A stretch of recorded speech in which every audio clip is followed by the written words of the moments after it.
ఒకే చోట గంటల తరబడి కూర్చుని పనిచేస్తుండడం వల్ల, ఎక్కువసేపు కంప్యూటర్ స్క్రీన్ ముందు కూర్చొని ఉండడం వల్ల అనేక అనారోగ్య సమస్యలు తలెత్తుతాయని నిపుణులు హెచ్చరిస్తున్నారు.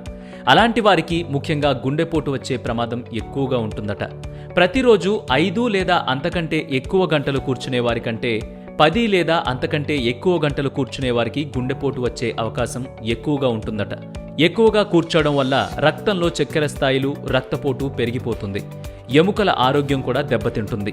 సిరలో రక్తం గడ్డకట్టే ప్రమాదాన్ని కూడా పెంచుతుంది. వర్క్ ఫ్రం హోమ్ ఉద్యోగాలు చేస్తున్న వారు ఎక్కువ సమయం కూర్చోకుండా జాగ్రత్త పడాలి. కూర్చొని ఉండడం వల్ల తక్కువ క్యాలరీలు ఖర్చవుతాయి. ఊపిరితిత్తులు, గర్భాశయం, పెద్ద ప్రేగు క్యాన్సర్లతో సహా మరికొన్ని రకాల క్యాన్సర్ వ్యాధులు వచ్చే ప్రమాదం ఉంది. కండరాలు కుచించుకుపోయి జాయింట్ పెయిన్స్ వస్తాయి. కూర్చొని పనులు చేసేవారు 30 నిమిషాలకు ఒకసారి 5 నిమిషాల పాటు అటూ ఇటూ తిరుగుతూ ఉండాలి. ఇలా చేయడం వల్ల శరీరంలో రక్త ప్రసరణ మెరుగుపడుతుంది.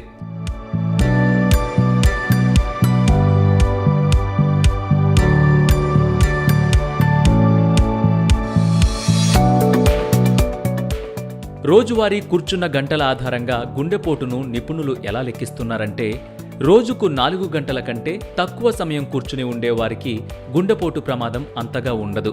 రోజుకి 4 నుంచి 8 గంటలు కూర్చుని ఉండేవారిలో ఎక్కువ శాతం గుండెపోటు వచ్చే అవకాశం ఉంటుంది. ఇక రోజుకు 8 గంటల నుంచి 11 గంటలు కూర్చుని పనిచేసే వారిలో చాలా ఎక్కువగా గుండెపోటు వచ్చే అవకాశాలున్నాయి. రోజుకు 11 గంటల కంటే ఎక్కువ సమయం కూర్చుని ఉండేవారు తప్పనిసరిగా ఎప్పుడో ఒకప్పుడు గుండెపోటుకు గురవుతారట.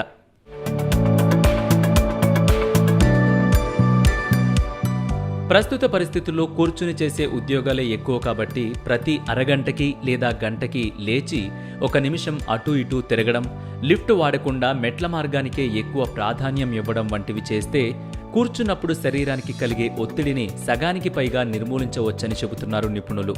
ప్రతిరోజు 7 నుంచి 8 గంటలకు తగ్గకుండా నిద్రపోవాలి. తెల్లవారుజామునే నిద్రలేవాలి. ఉదయాన్నే యోగా చెయ్యాలి. Jogging, swimming, cycling, walking, dancing వంటి వర్కౌట్లు చేస్తే శరీరానికి తగిన వ్యాయామం లభిస్తుంది. ఒత్తిడికి దూరంగా ఉండాలి. పుస్తకాలు చదవడం, మొక్కలు పెంచడం, మంచి సంగీతం వింటూ ఉల్లాసంగా గడిపితే మానసిక ప్రశాంతత లభిస్తుంది. కానీ తప్పనిసరిగా ప్రతిరోజు శారీరక శ్రమ అవసరం. తగినంత వ్యాయామం చేయకపోతే చివరి రోజుల్లో అవస్థలు తప్పవంటున్నారు నిపుణులు. మరి మీలో ఎంతమంది ఎక్కువసేపు కూర్చుని ఉంటున్నారో లెక్క వేసుకోండి. దానివల్ల మీరు ఎంత ప్రమాదంలో ఉన్నారో తెలుసుకోండి.